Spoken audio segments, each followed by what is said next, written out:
अधिक मास महात्म्य. ओम श्री पुरुषोत्तमाय नमः.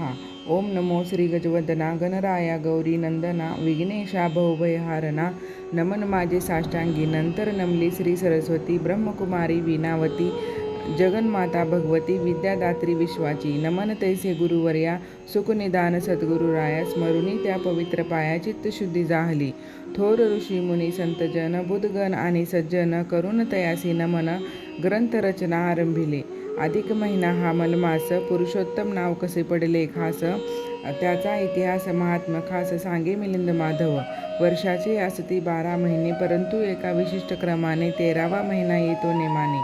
कालगणनाच तशी असे सृष्टीच्या उत्पत्तीपासून वर्ष मास पक्ष दिनादी नावाने कालखंड ते प्रसिद्ध असून त्यांचे महत्त्व असे. अधिक महिना औचित आला नाव रूप दैवत नाही त्याला.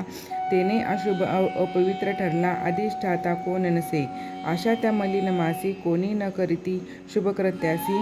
सूर्यसंक्रमणही न करी अशी दुर्दशा त्याची झाली. कोणीच त्याला महत्त्व देईना. नशिबी आली अवहेलना. खिन्नपणे क्लेश नाना सहन करी सर्वही. मलमास या नावाने सर्वत्र सर्वच करती तिरस्कार. सहन होईना तो धिक्कार अश्रू ढाळी दुःखाने. कोणाचा काय अपराध केला म्हणून ऐसा जन्म मिळाला. दोष देत तो देवाला कसा बसा काळकंठी तसे. एकदा त्याने विचार केला आणि तो विष्णुलोकी गेला. श्री विष्णूला त्याने सांगितला सर्व वृत्तांत आपुला. विष्णू मनी कळवळला मलमासासी तो म्हणाला. तुझे दुःख निवारण्याला समर्थ असे तो श्रीकृष्ण.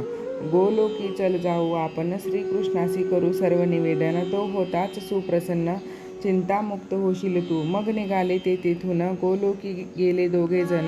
घेऊनी श्रीकृष्णाचे दर्शन मलमासी पाय धरीतसे. श्री विष्णूसी श्रीकृष्णाने आलिंगले बहुप्रेमाने. परस्परांनी अति आस्थेने कुशल पुसिले बैसुनी. मलमासे धरिले कृष्णाचे चरण. सर्व दुःख केले कथन. गोलोकी येण्याचे कारण विष्णूनेही सांगितले. श्रीकृष्ण प्रत्यक्ष भगवंत परमकृपाळू दीनानाथ. शरणागतावरी वरदहस्त ठेवी ऐसा उदारतो. मलमासासी धीर देऊनी त्यासी म्हणाला चक्रपाणी. तुझे भाग्य आजपासून उदया आले जाण हे. आलास तू मजला शरण हेच तुझ्या सद्भाग्याचे लक्षण. आता यापुढे सकल जन वंद्य मानतील तुला. विश्वातील जे जे उत्तम गुण ते माझे ठाई असती जाण. पुरुषोत्तम हे नामाभिधान मिळाले मज त्यामुळे. ते उत्तमोत्तम सर्व गण तुझला दिले मी आजपासून. तू झालासी पवित्र पावन धन्य धन्य तू जगी. मी तू झालो एक रूप. तू झालासी कृष्ण स्वरूप. देवत्व तुझे आपोआप सिद्ध झाले आता.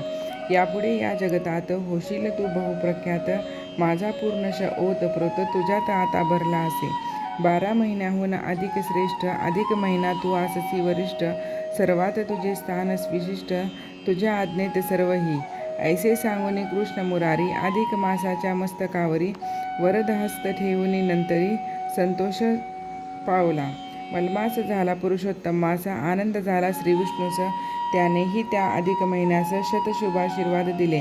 वंदन करून श्रीकृष्णास दोघेही परतले वैकुंठास. तेव्हापासून पुरुषोत्तम मास जगी श्रेष्ठ ठरला असे. श्रीविष्णूच्या आश्रयाने व्रत राहिले आनंदाने. ते आचरत श्रीविष्णू कृपेने सकल सिद्धी लाभली. पवित्र काळ चातुर्मास लोक करीती उपास तापास. जप तप पूजन ब्राह्मणास दाने देती अनेक.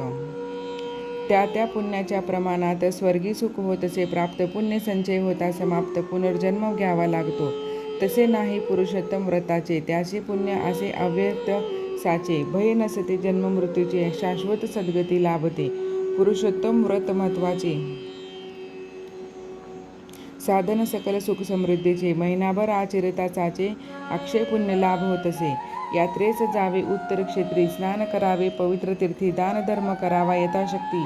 एकभुक्त राहावे. यात्रा स्नान आणि ध्यान. उपोषण दान दीप पूजन ऐसे करावे व्रताचरण. पुरुषोत्तम मासी सर्वांनी. जे जे पदार्थ खाऊ आपण ते ते करावे श्रीकृष्णार्पण.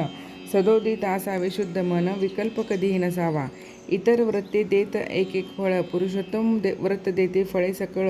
कल्याण होते आणि सफल होतात सर्व कामना. पांडव आणि श्रीकृष्णाचा धावा केला त्यांनी. धावत आला तो चक्रपाणी आणि दर्शन दिले त्यांना. पांडव म्हणाले श्रीकृष्णाला अंतरिलो राज्य ऐश्वर्याला. नशिबी हा वनवास आला, काय आता करावे, तू आमचा कैवारी ना.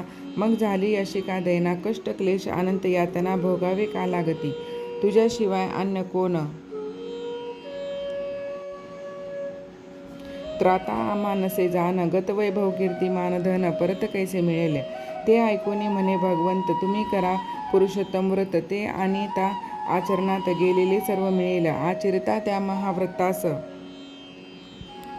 कुबेर होतो निरंतर दास, लक्ष्मीही वश होते त्यास, गत साम्राज्यही लाभते. अधिक मास येता जाण, एकच वेळ रोज करावे भोजन, भूशय्यवेरी करावे शयन, पाप वासना नसावी. अधिक मासाची अधिक माहिती सांगे त्यांना रुक्मिणीपती, आणि म्हणाला तयाप्रती, अपमान व्रताचा करू नका. पूर्वजन्मी या द्रौपदीने अपमानिले व्रत उद्धटपणे, ती कथा मी सक्षमपणे तुम्हा आता सांगतो. पूर्वकाळी तपोवनी राहत होते एक मुनी, त्यांना सुंदर सुलक्षणी एकच कन्या होती, ती मेधावती तिचे नामाभिधमान.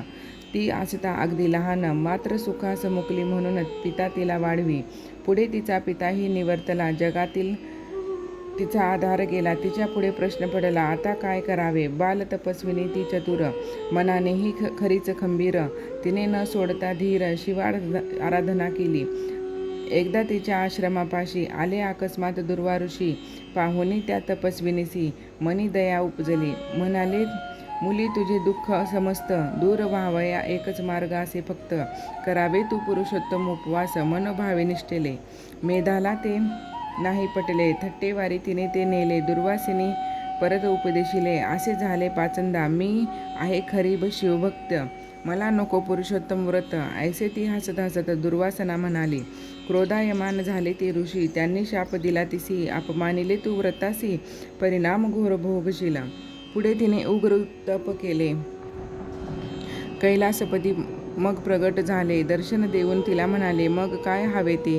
ती म्हणे पती मिळावा पराक्रमी, बलशाली शूरवीर नामी, देखना आणि सद्गर्मी, ह्याची देवा वर द्यावा. शिव म्हणे, ऐसा पंचगुणी एकच पुरुष मी आणू कोठुनी, एक एक गुणयुक्त असे रत्नमणी, 5 पती तुझ मिळतील.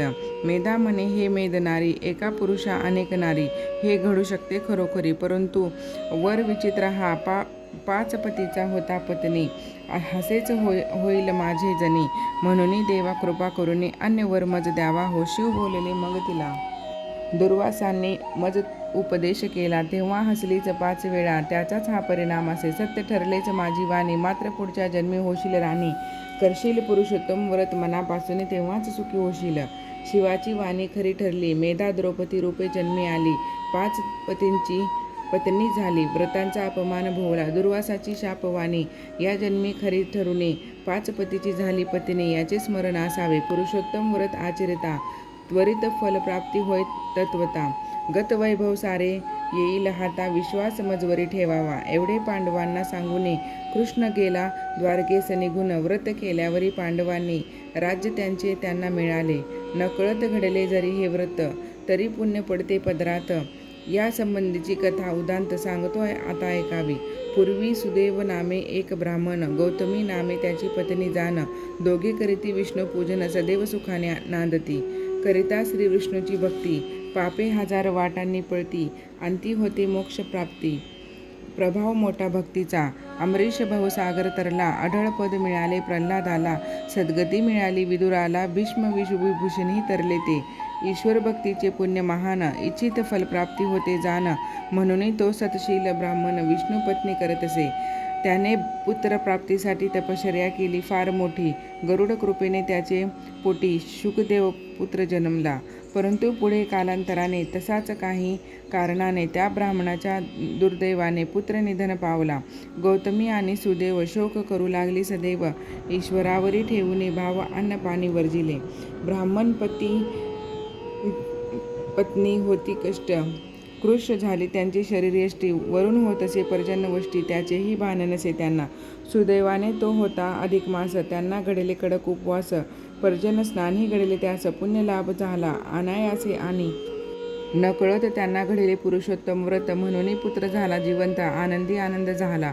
पुरुषोत्तम व्रत घडले म्हणून पुढच्या जन्मी झाली राजा राणी, दृढधन्वा गुणसुंदरी नामाधिमानी, अपार ऐश्वर्य भोगिले.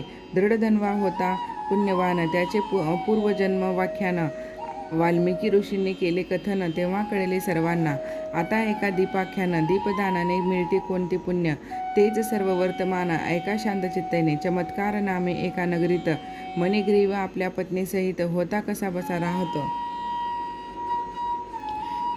मणिग्रीव आपल्या लोभी आणि उद्धट स्वभावाने, स्वार्थी आणि तापट, अविश्वासू, विषय लंपट, सर्व दुर्गुण संपन्न. त्याचे उलट त्याची पत्नी होती साध्वी आणि सद्गुणी,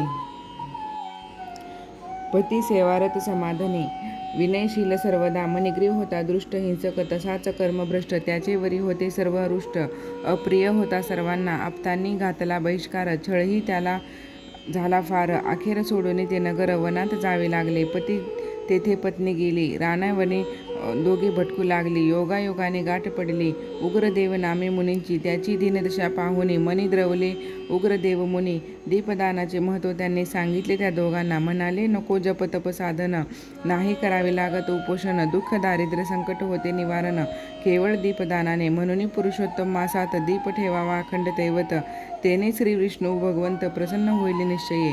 वेदशास्त्रे आणि पुराणे वर्णिती जी नाना व्रत विधाने, त्या सर्वांचे फळ साकल्याने मिळते दीपदानाने. गया श्राद्ध गौतमी स्नान, वेद पठणाचे ही महापुण्य. अधिक महिन्यात दीपदान केल्याने ते मिळत असे. नंतर प्रयागासी गेले उग्रदेव मुनी. मग आणि मणिग्रीव पती पत्नींनी पुरुषोत्तमास येताक्षणी दीपदान आरंभिले. मुनी वचनावरी विश्वास ठेवून सुचिरभित होऊन व्रतस्थ राहुनी. पर्णकुंटीत आपल्या दोघांनी भक्तिभावे दीप लाविले. त्यांचे पुण्यफळ आले. विष्णुलोकी त्यांना स्थान मिळाले. पुढच्या जन्मी त्यांना लाभले राजवैभव आगळे. पूर्वजन्मीची मणिग्रीव, पुनर्जन्मी त्यांचे चित्रबाहू नाव. मणिग्रीवच्या पत्नीचे नाव चंद्रकला झाले. पूर्वजन्मीच्या दीपदानाने दोघे झाले राजा राणी. ही कथा अगस्त्य मुनींनी सांगितली चित्रबाहूला. आणखी एक कथा ऐका. कर्दम नामे ब्राह्मणाची. एका त्यांची उजळी भाग्यरेखा. पुरुषोत्तम व्रतामुळे स्वार्थी मित्रद्रोही कृपण, महालोभी होता तो ब्राह्मण. नित्य करी असत्य भाषण, केवळ द्रव्य लोभाने. त्याच्या पापाने पुढे त्याला क्षुद्र वानराचा जन्म मिळाला. धर्मसंयोगाने घडला पुरुषोत्तम व्रतोपवास. एका विहिरीत घडले स्नान, दिसले पुरुषोत्तम व्रत पूजन. नकळत मिळाले अगणित पुण्य, विष्णुलोकी गेला तो. उदया आले भाग्य खरोखर, त्याचा झाला उद्धार. आनंद झाला त्याला फार, विष्णू भजनी लागला. अधिक महिन्याच्या 2 पक्षी येतात 2 शुभ एकादशी. पद्मिनी नाव पाहिलासी, दुसरीचे नाव परमा संबंध महिन्यांचे व्रताचरण, ज्यांना नसेल शक्य जाण, त्यांनी निदान ते 2 दिन अवश्यमेव पाळावे. आता अधिक महिन्याचे उद्यापन